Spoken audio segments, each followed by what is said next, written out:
Hello, I'm Martin Nuernberg. I'm the founder and managing director of Newcastle Marine Services. We mostly work with shipping companies that operate in the offshore renewable energy sector, and we support them in modifying ships and looking into zero-emission ship propulsion mainly. We started using Modelon Impact in 2021 for a project we did, and we plan to use it going forward as well in similar applications for modeling energy flows on ships.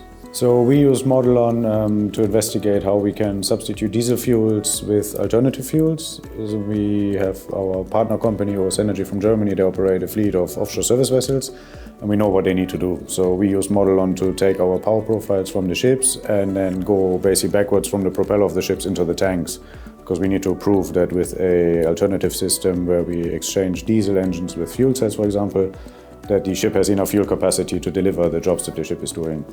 In this project specifically, we looked into a liquid organic hydrogen carrier, and we set out to prove that with enough fuel on board the ship, we can deliver the services as the ship does it at the moment. So we used Modelon to have a module for the tank fillings and emptying, the extraction of hydrogen from this carrier, and for the power delivery to the ship system. And that basically showed that by modifying the ship slightly and fitting all these systems onto the ship, we can actually make the ship stay out at sea for 28 days using this alternative fuel source and operate as is, given that all the assumptions of the technology come true.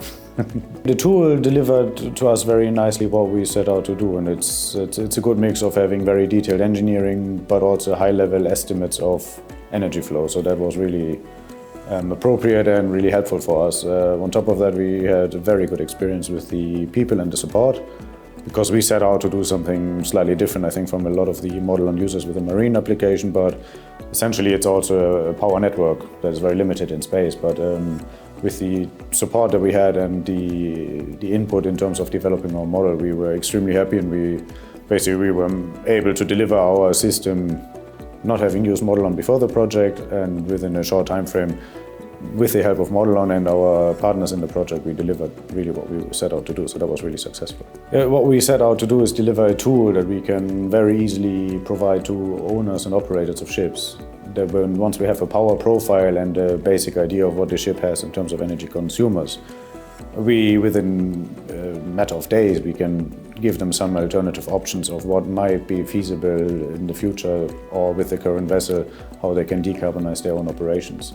So we were not able to do that on such a high fidelity kind of simulation that we can do now, because we can simulate a whole operation of the ship with data we can gather on the ship, or we can create from the ship's operation, and we can give really good recommendations in terms of fuel types that they can use on their ships to decarbonize really in the end. And then they can go and say, this is interesting for us, we'll get in touch, or we can provide them some of the developers of the technology.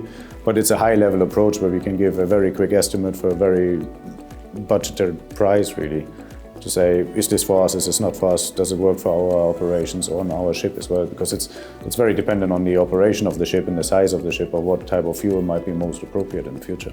I mean, currently we're looking into modeling these systems very high level for retrofits of existing ships. What we really want to do is create a new build ship in the same way, so that when we come to our new designs, that is primarily focused around low emission or zero emission technology, that we from the start can integrate it and achieve a digital twin in the end, where we can simulate processes to a very high level. So with every bit we learn about Modelon and our designs and the technology that comes, we'll add another level of technological detail into our simulations, basically. That's what we are aiming for.